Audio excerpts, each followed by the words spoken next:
Welcome to A Lunch with Biggie, a podcast about small business and creatives sharing their stories and inspiring you.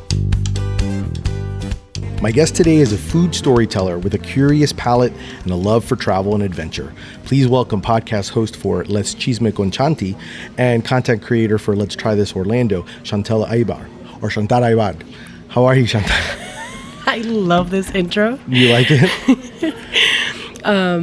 Thank you for having me. Thank you. I appreciate it. I've been wanting to have you on for a very long time. I know, and we never made this happen. I know. How horrible. No, it's okay. Thank you for having me. It's a pleasure to be in Lunch with Biggie. I've listened for a while now, and I started my own podcast. And guess what, guys? Anthony, aka Biggie, was my first ever guest. I was. He was my first ever guest. Made me feel so comfortable, and it's just an honor to be here. My name is Chantal Aybar in Spanish, or Chantal Aybar in English. Yep. And actually, I made Anthony speak Spanish for a whole time. If you didn't know, now you know. He's full-blown Cuban. Yep. And speaks amazing Spanish. Thank you. Thank you. So obviously this is my lunch break.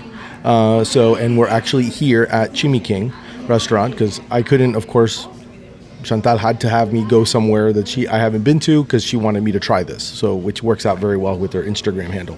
But out of curiosity, what's your go-to lunch or sandwich?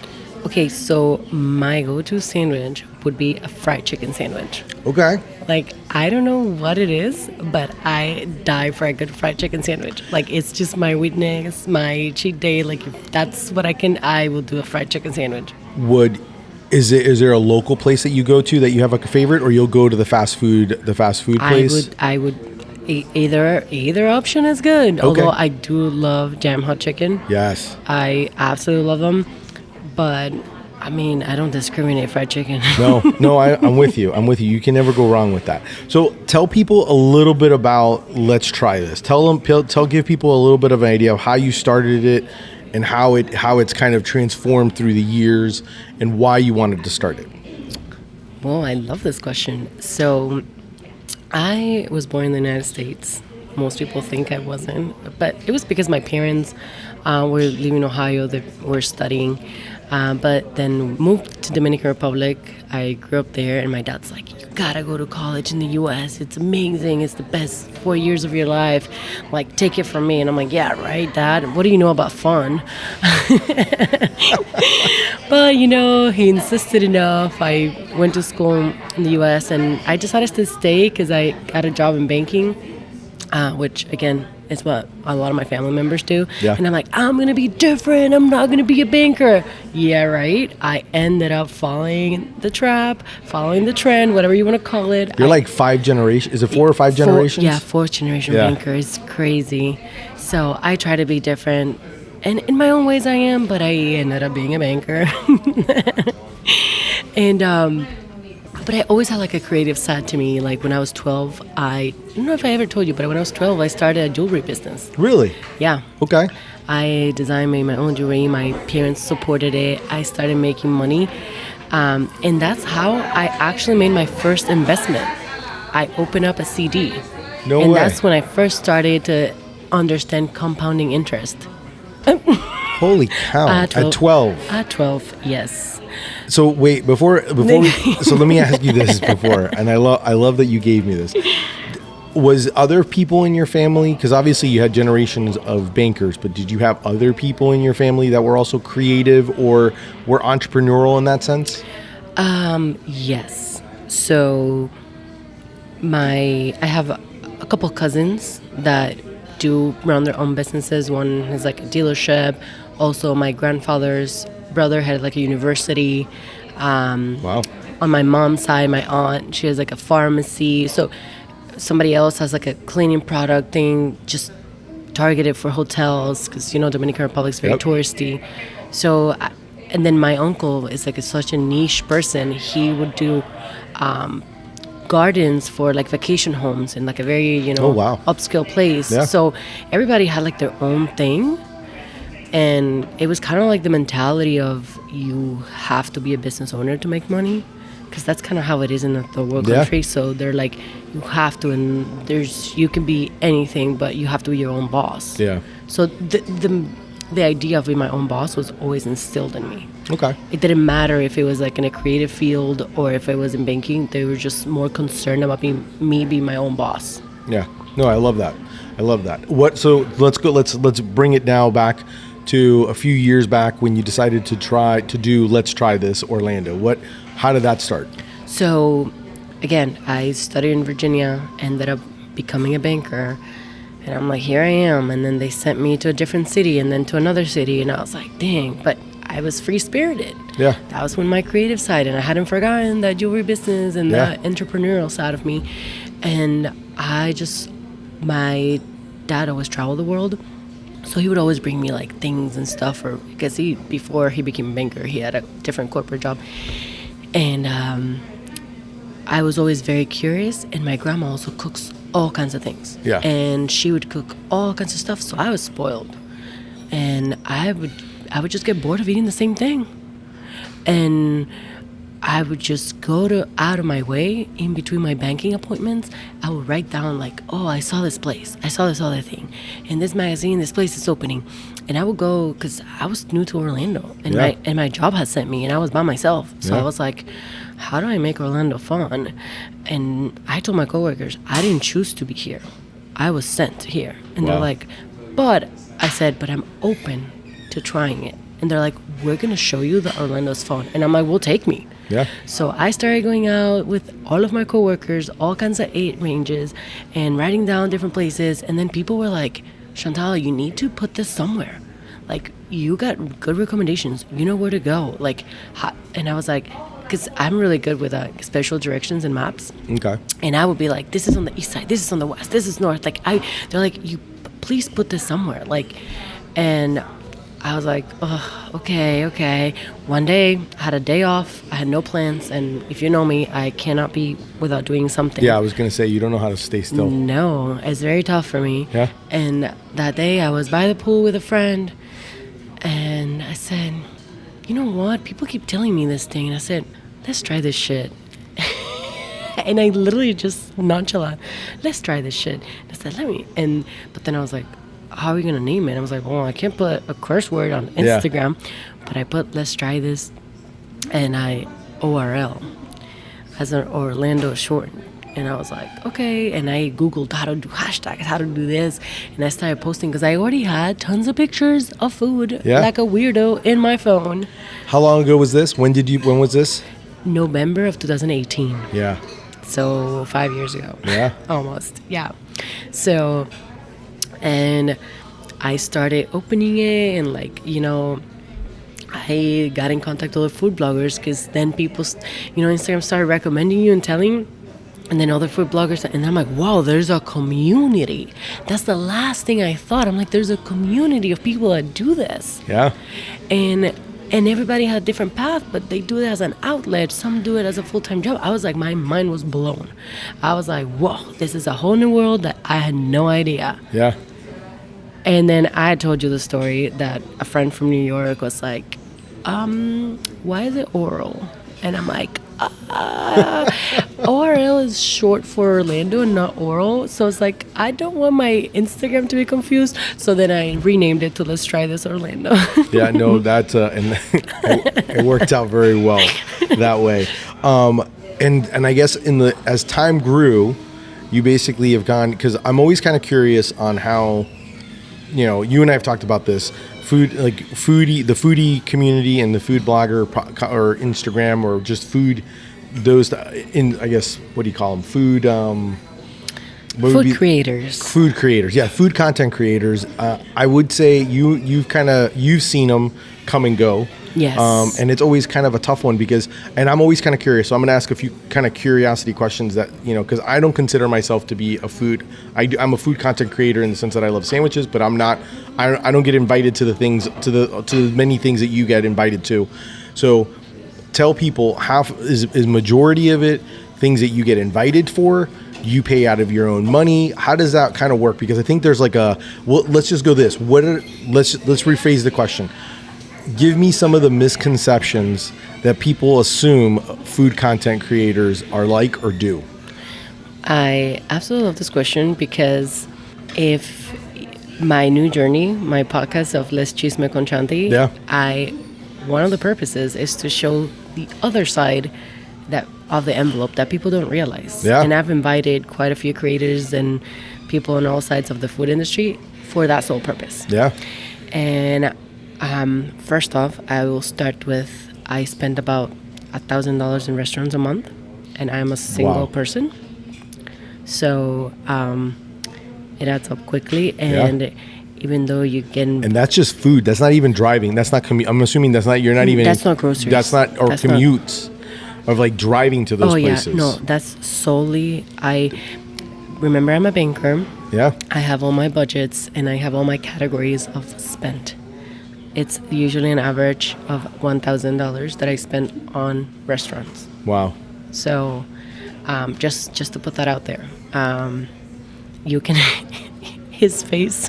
I'm in shock. I'm in shock because it's like, so I'm like, okay, that's great. Cause then I'm like, maybe it gets offset by the fact that cause that means that you're actually buying food. It's not like you're getting free food. I mean, you may get free food on some things because it's kind of ebb and flow, but that means that you're actually spending money in order to create content to then actually be able to make money as well. Because obviously people, the more people follow and this and that, then you actually get revenue from social and all those things.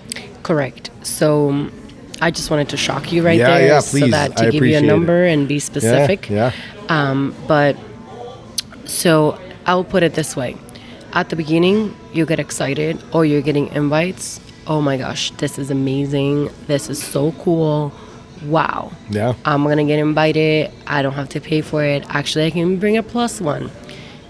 Let me tell you, it gets old very quickly. Yeah. And that's why you see a lot of people come and go. They gain weight, so then they get self-conscious. Their confidence gets shattered. Yeah.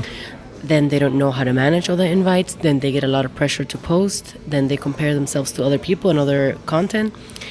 Mentally, it's tough, and also on your body to kind of get that balance.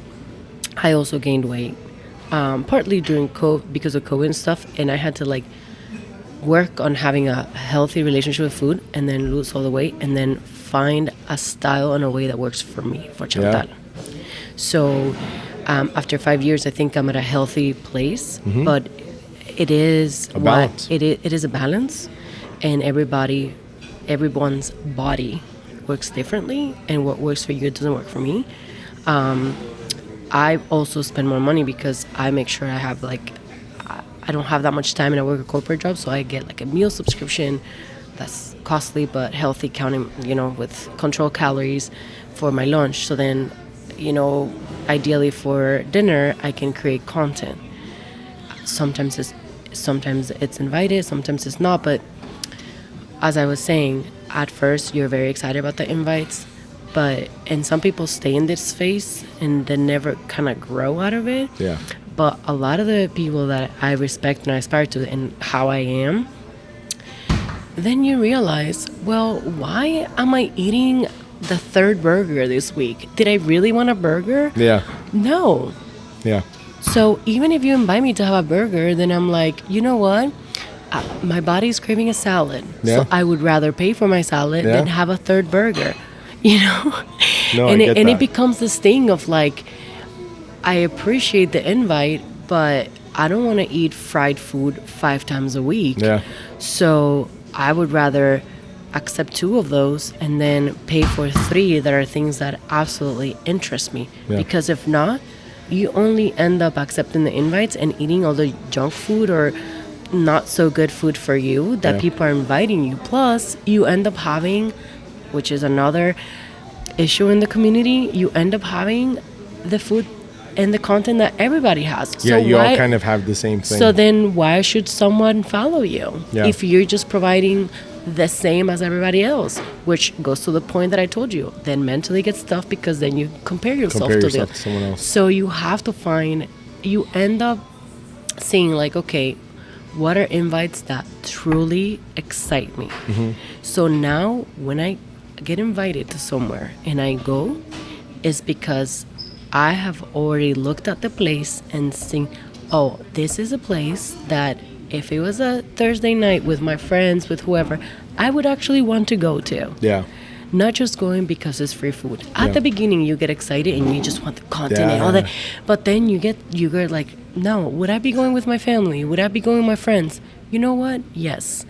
And sometimes people think you get like a little bit cocky, but it's more like, actually, that day I would rather be alone or be with my friends. Yeah. Could we reschedule it for a different time? Yeah. No, that makes sense. You know, and you start kind of negotiating and changing, because if not, you get tired of it, because it feels more like a job than like a hobby, and you're going to places just because they invited you, not because you're truly excited about Yeah. it, and then it ends up showing on your posts. I was going to say, what do you feel has been your recipe for success in creating content like this? So I've been lucky or blessed or whatever, that through all of it, I've kept my job, and through COVID I grew a lot, and a lot of people started respecting me more, because during COVID I actually gave back a lot to the community. But it was basically because a lot of people were without a job, a lot of restaurants were trying to get creative, and I actually had more work in my full-time job and was getting bonuses and different things. And Yeah. to this day, I think COVID, like 2020, was the year that I made the most money personally. Wow. And I did different giveaways, I did different things, and I supported so many restaurants. And I think to this day, 3 years later, people remember and respect that, hey, I'm more here to collaborate and grow and do this. I don't necessarily want a handout. Yeah. And I think through that, people have noticed, and the fact that I have that income coming, I could pick and choose what place I want to go to. And I think that's sometimes also my fear of doing this full time. Would I take a collaboration or something just because I need the money, versus now where I can pick and choose because I don't depend on that money? Correct.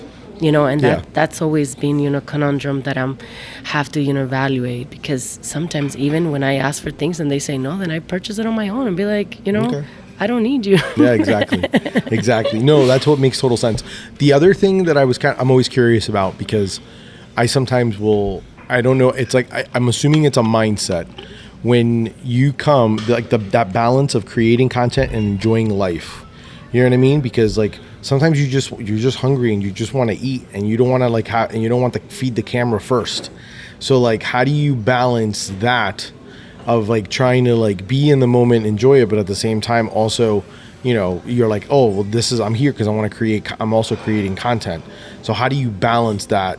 Sometimes is that like It's tough. like, is there sometimes, I mean, obviously I don't like, and we've joked about this, no one ever really sees an Instagram post of you eating salad, so those are the meals, like, like that you always go with the, with your videos and all that stuff. So like, is that kind of how it works? Is like, hey, if I'm going to be doing it for content, I'm eating for content, and because I want to, then I'm filming? Or is there like, or sometimes you just be like, oh, this looks really good, I just want to, how do you balance that? It is a tough balance. Yeah. And it's one of those things that I have a healthy viewpoint and relationship after 5 years of doing it. It wasn't always that great, but I've gotten to a point where I can definitely decide, no, I don't feel like doing this today, and you know what, it's okay if I don't post. Yeah.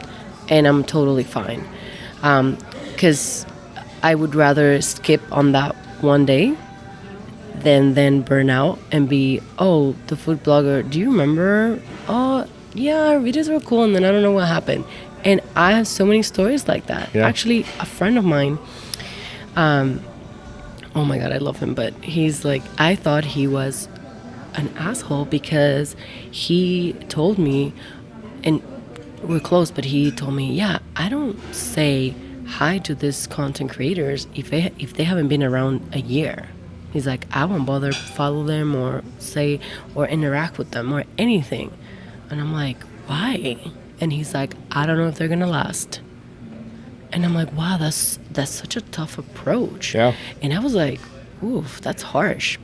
Guess what? After 5 years, I think he's more right than wrong. Really? Yes, because people get super excited, like I told you, go to 100 events, and then get burnt out mentally, physically, emotionally, and then disappear and don't even contact you again ever.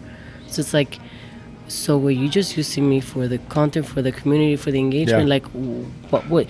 And sometimes they have their true reasons, but a lot of time you wonder. Yeah.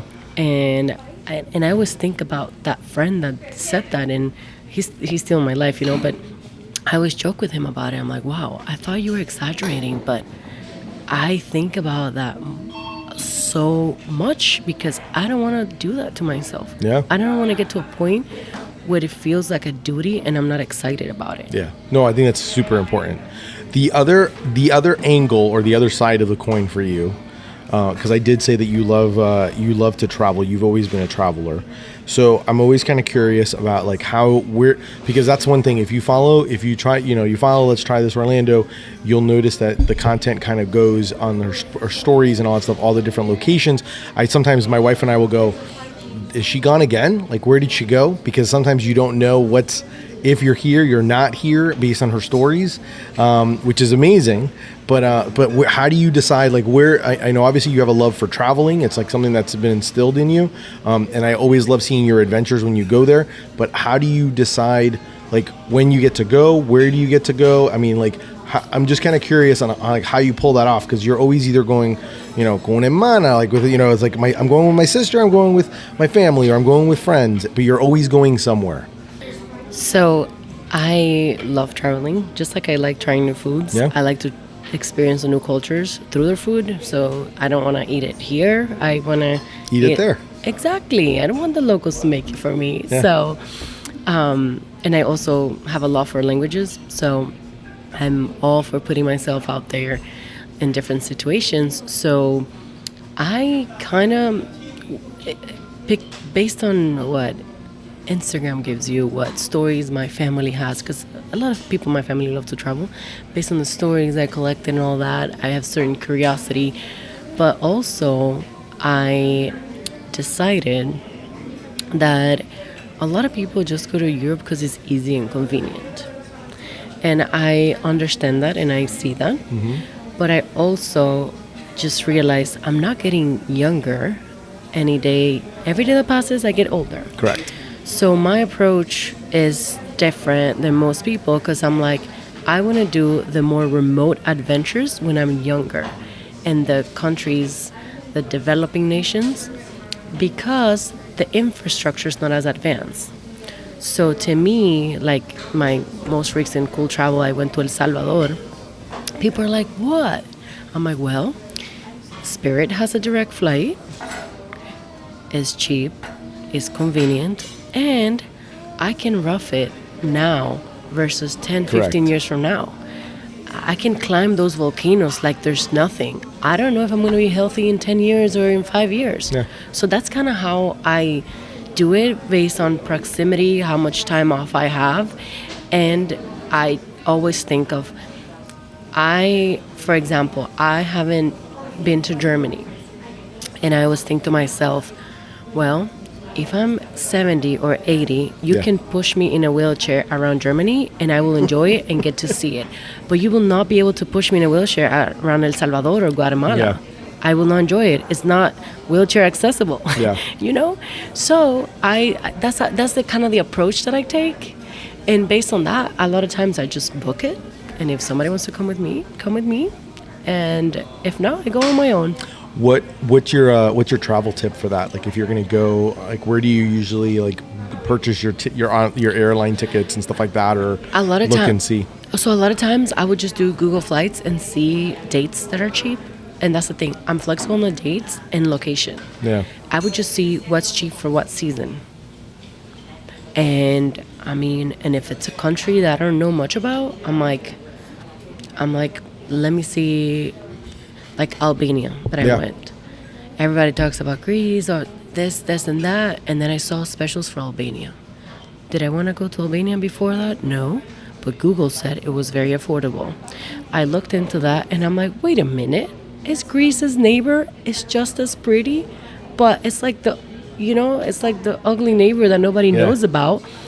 And I was like, this is it. A third of the price and just as cool.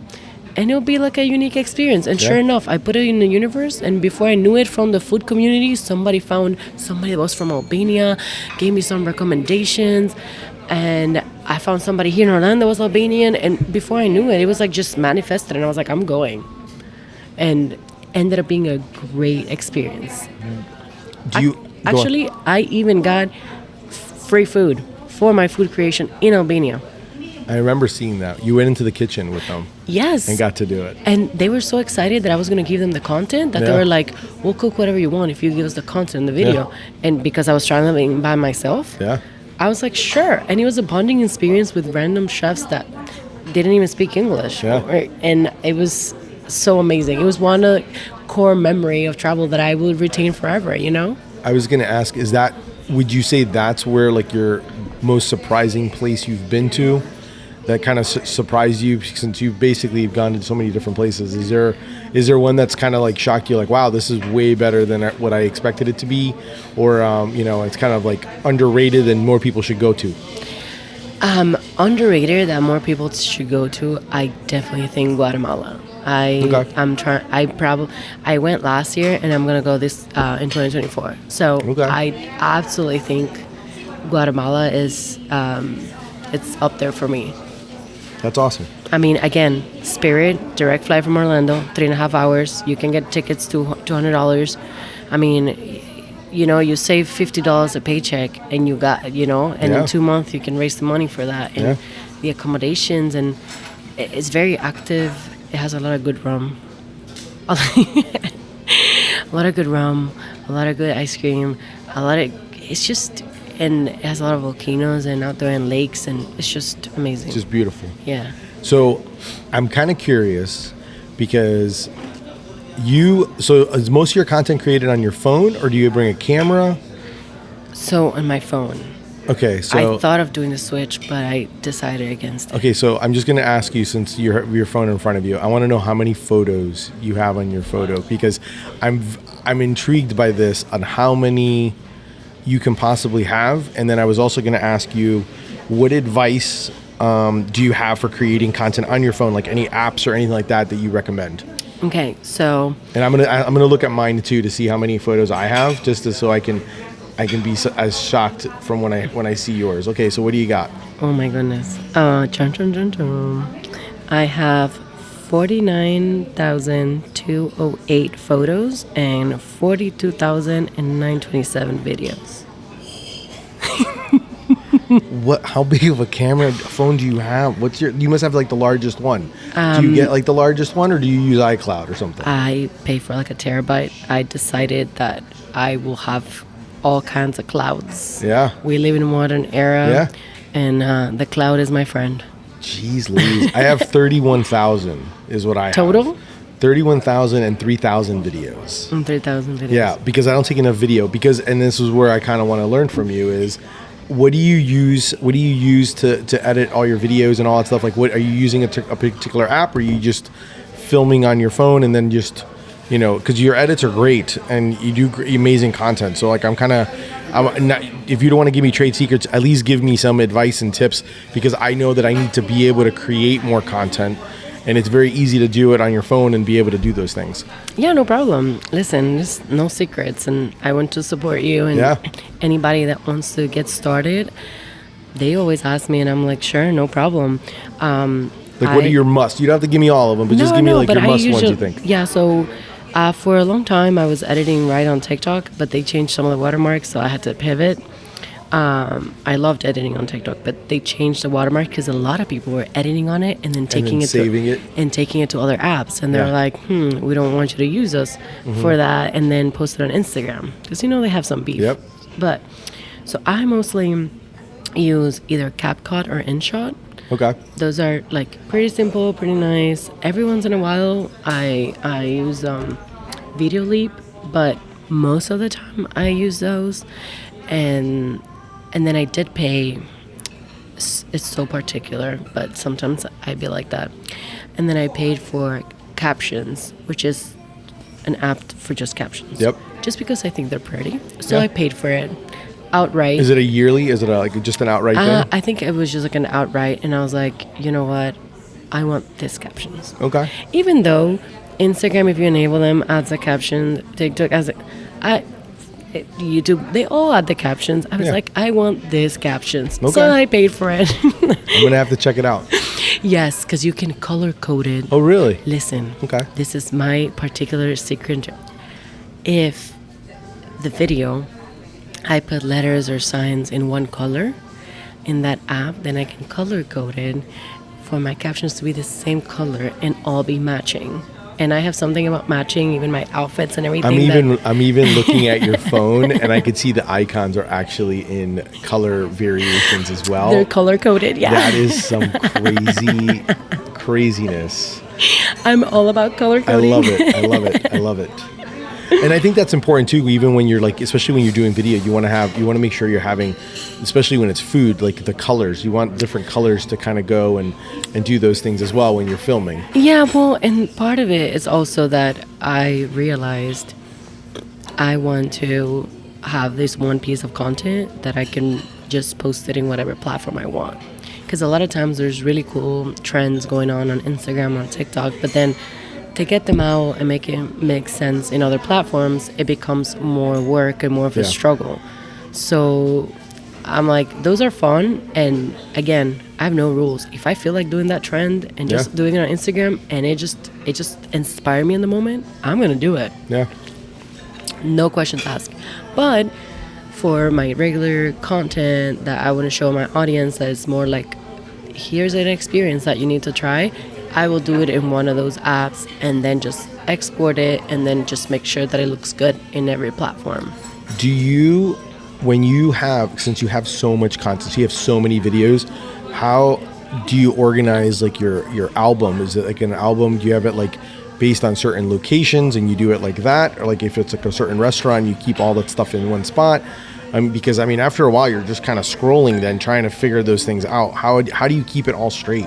So I have location enabled, and it is the biggest blessing. Yep.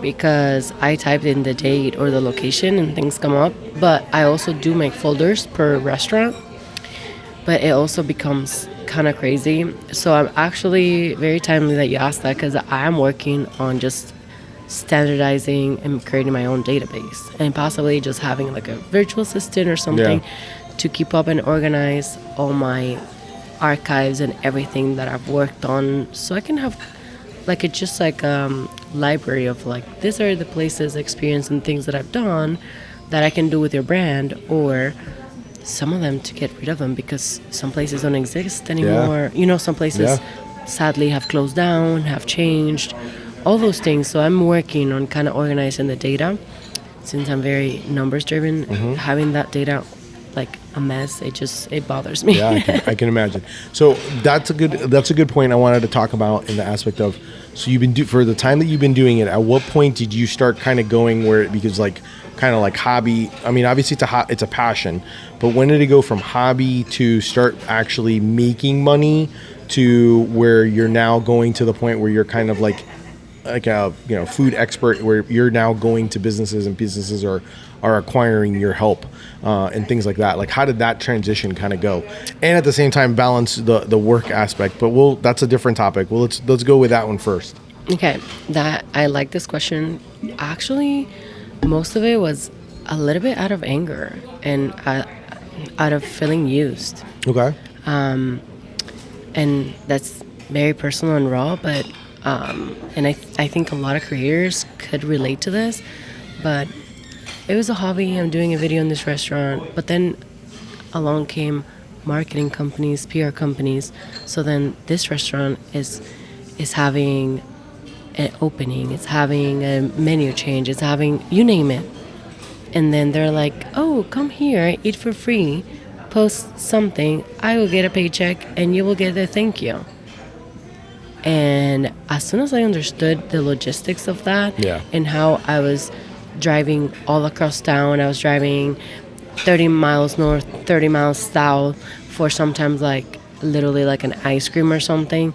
I'm like, are you kidding me? I'm putting miles on my car, I'm spending gas, spending my time, then editing, then not really hanging out with my friends or people that I want to time for this person to look good. I'm like, why don't I just cut the middleman and go directly and do it? Yeah. I'm like, I'm leaving money on the table.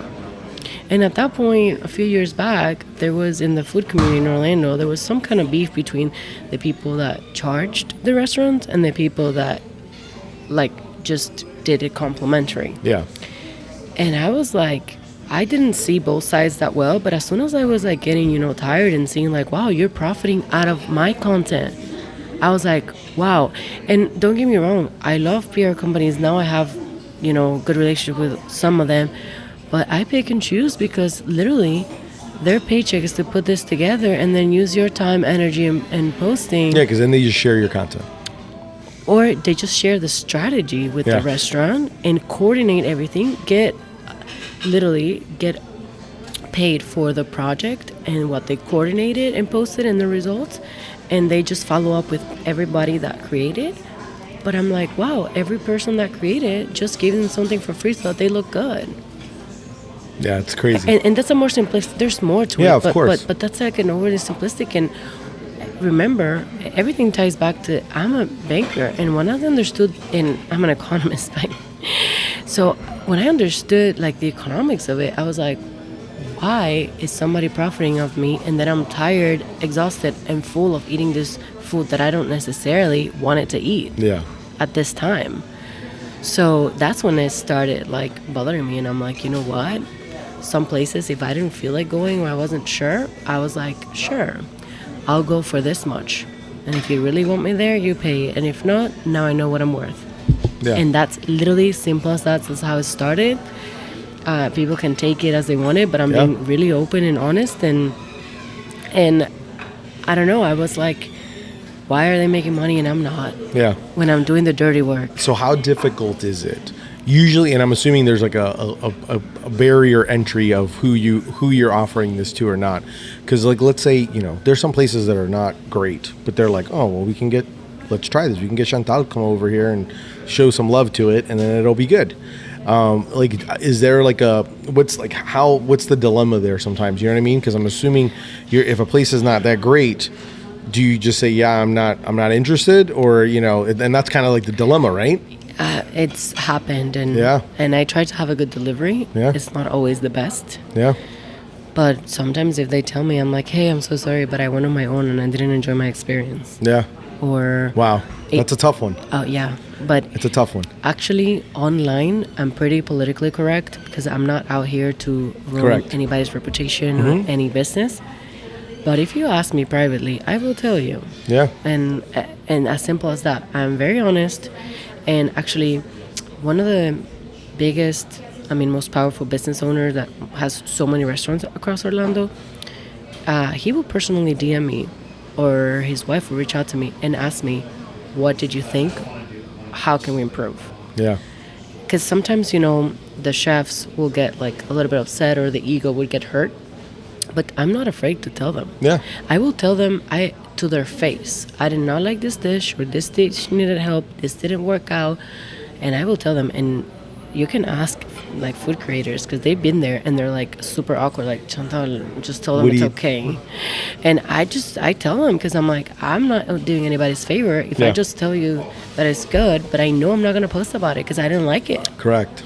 And that's something else that I don't know if you were going to ask, but if I didn't like it that much, I won't post it. Well, and that's something that I think is what I was curious about as well. Because I will delete the videos like I wasn't there. It's one of those where at the same time, like, especially, God forbid, you and that's why I was asking if, like, you obviously have tried the place before you start getting paid to create content. Yes. Because, and that's kind of how I was when I was doing my sandwich events. People would ask me like, oh, why don't you come? And then I would go and I would not wear anything brand related, or we would go eat there. And I was like, the goal was that they wouldn't know anything about it, because if I didn't like it, I didn't want to tell anyone, hey, come eat here, because that's the hardest part. And that's like the biggest thing. And I also do know, I agree, there's some chefs that you cannot tell them, hey, I think that you should do this, because they're like, no, this is what it's going to be like. And I said, okay, well then I guess I won't be ordering it again. Correct. Because or I'll get it somewhere else, because that happens too. So obviously you're a banker and you work in and so and I know your employer, because when I saw them at the podcast, I saw all your coworkers and everything like that with your podcast premiere. How does that balance work? Does that ever interfere? Does your work ever, your corporate side of the corporate side of the house ever interfere with with the food content and the aspect of, hey, like, what do you're not working, you're doing this, you know what I mean? Like, it's kind of like, I can see that always being, I work in a corporate environment, so I understand that aspect where the perception for a very long time, no one even knew that I had a brand or anything. And then when they started Googling or seeing things, or actually the way it happened was they saw me in Orlando Sentinel on like some article or something, and there was like, oh, Anthony, and I was just like, oh, and that's why I would always now go by Biggie everywhere, because it's a lot easier and no one knows, so that way it's like less Googleable, I guess. But do you have to deal with that as well in your corporate world? Yeah. Yeah. One of my managers a few years back, he always questioned it, and that was just like a trust issue. Yep.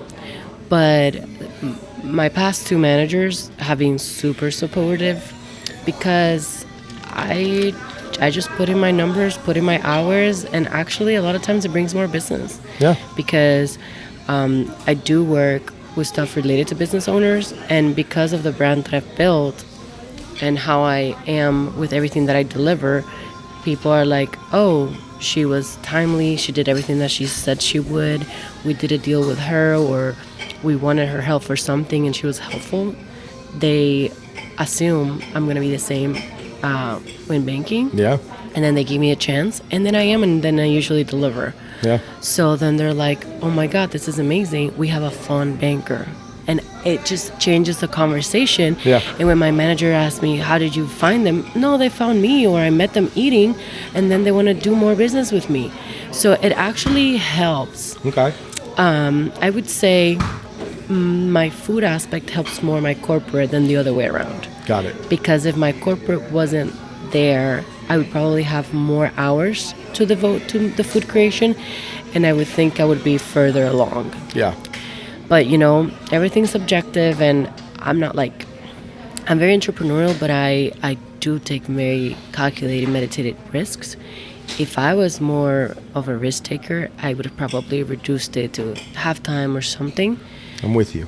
Yeah, I get you. You feel it, and I could probably do more with the food, but at the same time, I always have the budget for food because I do the corporate. So it's kind of one balances the other, yes. And you just have to figure out that balance. Correct. Yeah. And for example, I recently took a new job, and probably the food community, I thought, oh, the food community is not going to help me in my new job because it's like such higher end clients, it's not going to help. Let me tell you, first week on the job, the food community came through and helped me. Guess what happened? What? It was a really large client, and we got people coming from Atlanta, coming from South Florida. It's a big meeting. They're gonna present me there and have me meet the client. Guess what? The 3 options we had, and I looked at the restaurant options, and there was one that had a Michelin star, and they wanted it to book it the day after. Like, we're thinking of going a Tuesday, and it's Monday. And I looked at it and I said, I'm the new person on the team. I said, guys, I got it. I'll make the reservation. And somebody's like, no, I checked. They don't have it. I reached out and I said, I think I got it. And I reached out to the food community, reached out to some people. They got in contact with the chef of the restaurant and said, hey, this person's coming. And I was like, listen, just give me a really good table. We'll take care of it. It's like a lot of corporate people. We just need to make a good impression on this client. And the person's like, she's going to make a good video for you and everything, which I didn't think I had to do a video, but the person promised a video on my behalf.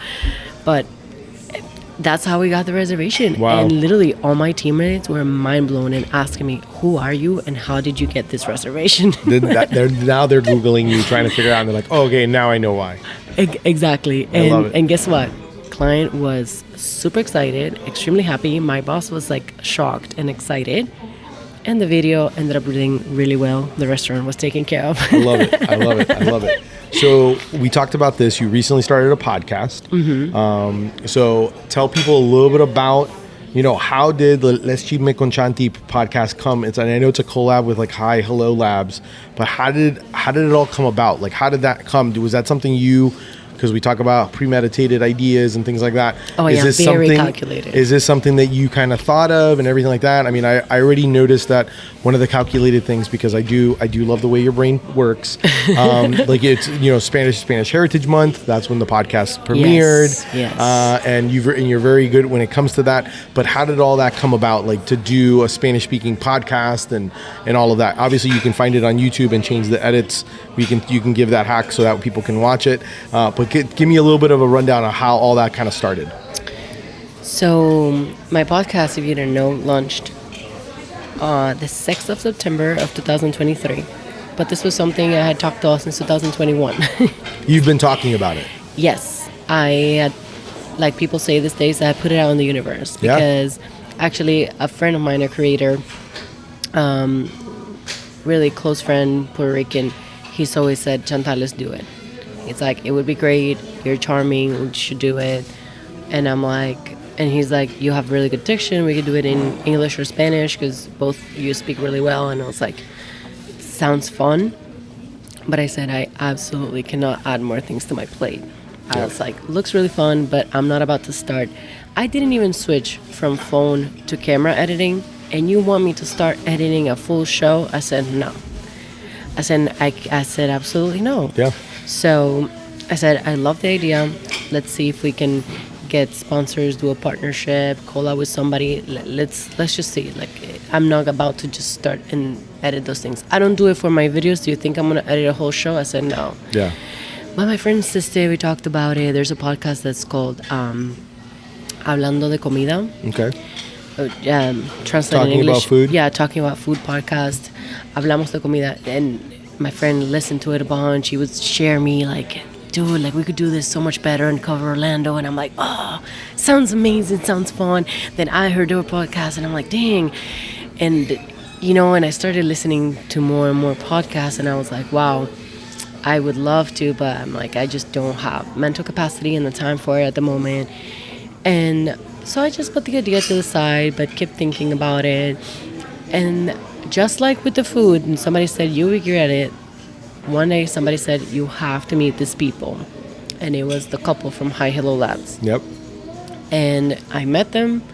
The intro, we had breakfast together. And they were like, we don't know about what, but you need to have a podcast. They're like, we're going to figure out the math, the numbers. We'll figure out something, but we want to have a podcast with you. And I was like, wow. I was like shocked. I was excited. I almost didn't sleep thinking of like, what am I going to talk about? Like all these things. And I was just like so shocked. And at that moment, they were like, we have a big network of sponsors. Let's explore some of that. But there is a need for female Latinas with content in Spanish. Like, would you be open to doing it in Spanish? And going back to how my brain thinks, I was like, absolutely. Like, people all the time tell me, why don't you capitalize on you speaking Spanish? All your content's in English. Why don't you use that side of you? We want to see more of you. Because you can see some Spanish when I travel to Spanish-speaking countries or when I'm with my family. And I'll mix it here and there. And people are like, you need to maximize that. And then this was another time people being like, you need to do it in Spanish. And I'm like, you know what? I don't always listen to people. But a lot of people keep telling me that I need to use this. And then you're telling me, I said, it's a sign. At that point, I'm like, it's a sign. Yeah. And fast forward, it gives me so much energy because I hadn't connected to my Dominican side, to like my ghetto-ass Spanish, all chopped, all Islander, Caribbean Spanish. Like, it's like I'm a different person. And it's a side of me that I hadn't connected since I was in high school. And I was like, wow, like, I'm glad I took the chance and listened to people. And it's been great, but I'm not going to narrow it and just do it in Spanish. I'll sprinkle some English here and there because through the community, I've met a lot of people and chefs that I would want to have.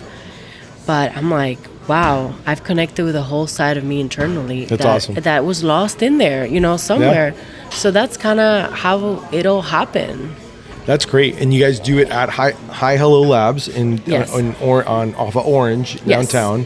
On the Crest building. Which it's like unbelievable. I'm gonna try to have a conversation with them to go visit them and have them on the podcast because I've seen a lot of different places where you can create content and podcasts, but they've done a really superb way of doing it. Not something that you may see me doing anytime soon because I don't have the budget for it, but I absolutely love it. It is state of the art. It's gorgeous. Listen, and I love that. It's affordable. It's attainable. Yeah. Just saying. Yeah. Just saying. I know. And I mean, for you have already the editing part of it, so you could work out some deal. We could see. We'll see. I'm Just gonna, we'll saying. See. We'll see. If I you first need need to start with somebody- sponsors first. I need a sponsor first for that. Guys, so, are you listening? yeah. We need a sponsor. If anyone wants to sponsor, go ahead. We can work something out. I just love the fact that what you're doing and how you're doing it. I think it is absolutely. I was super excited when you first told me months before that it was happening, and I kept asking you. I was like, "When is it happening? What are you doing? When are you going to do it?"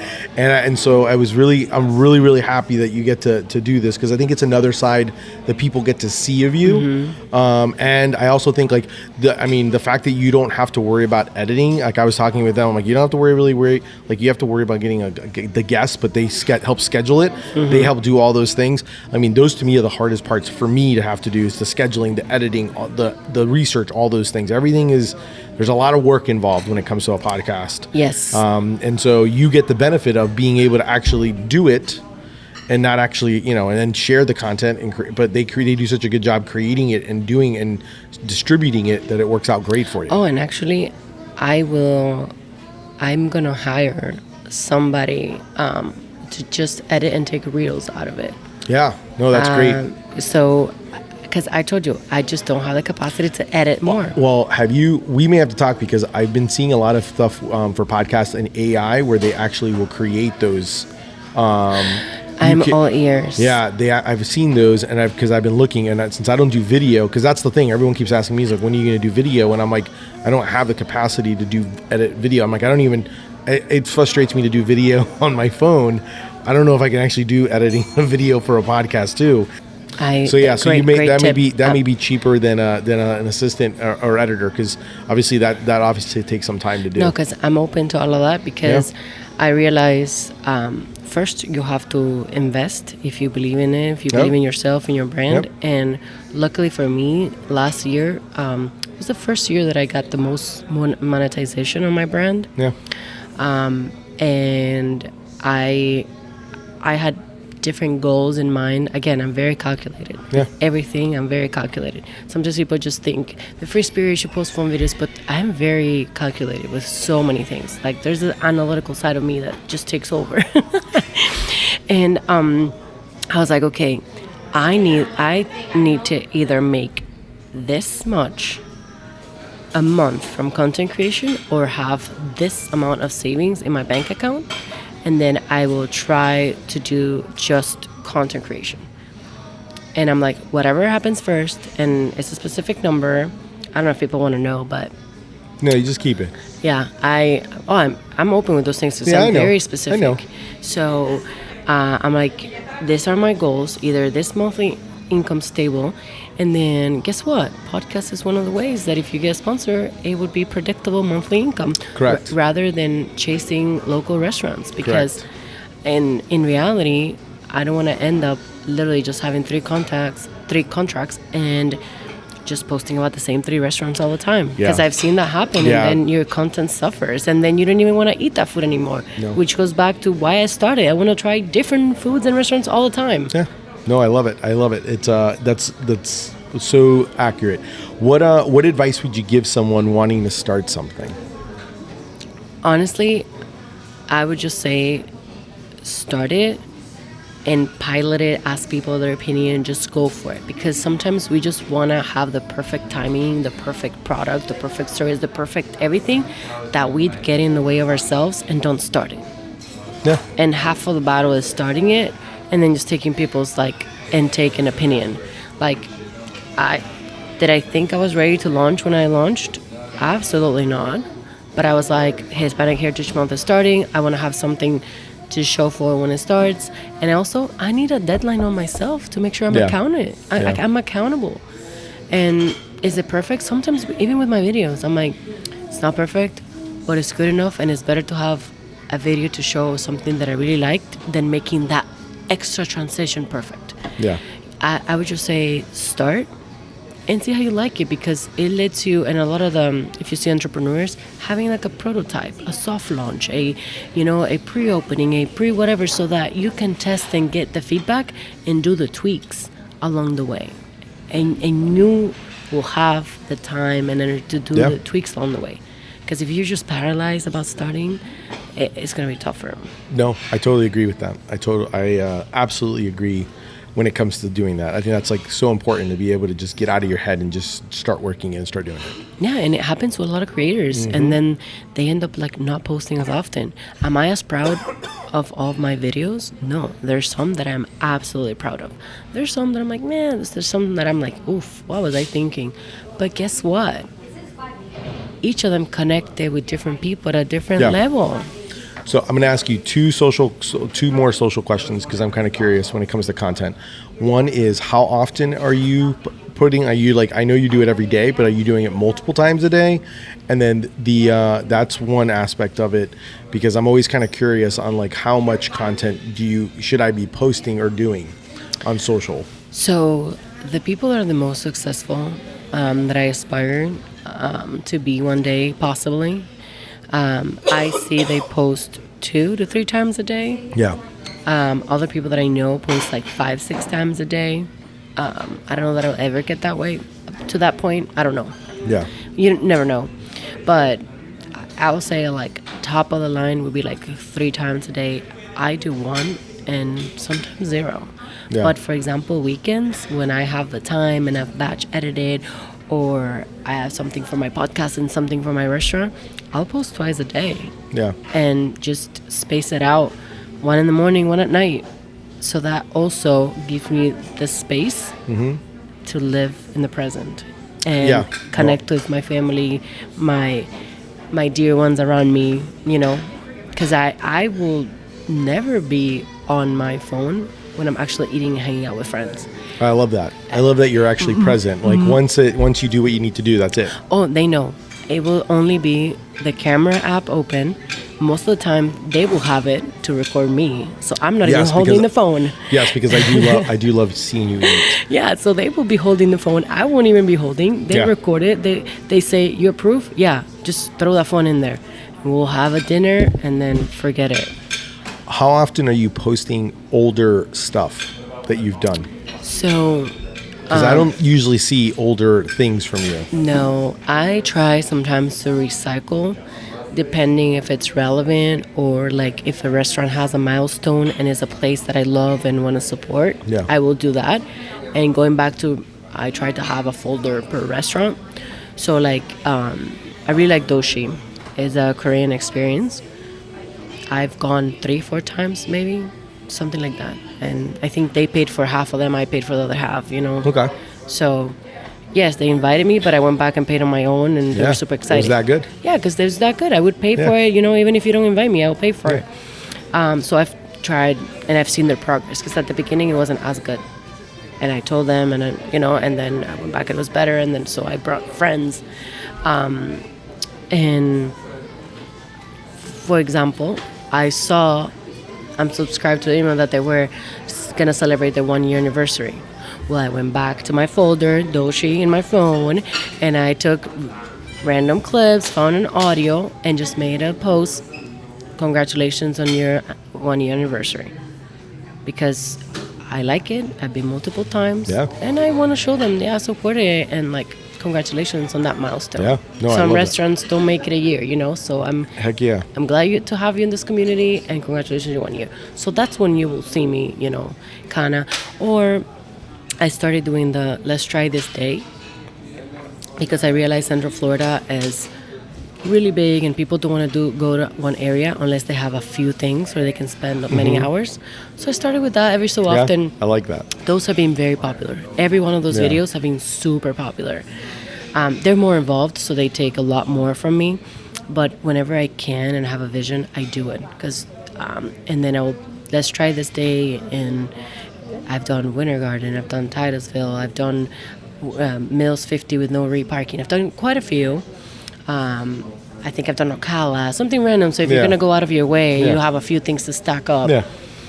And in those, I will, combine things from other days, and you'll see me with different outfits if you pay a lot of attention. Yeah. I like that. Where so where can people follow you, and where can they listen to your podcast? So you can follow me at Let's Try This _Orlando on Instagram.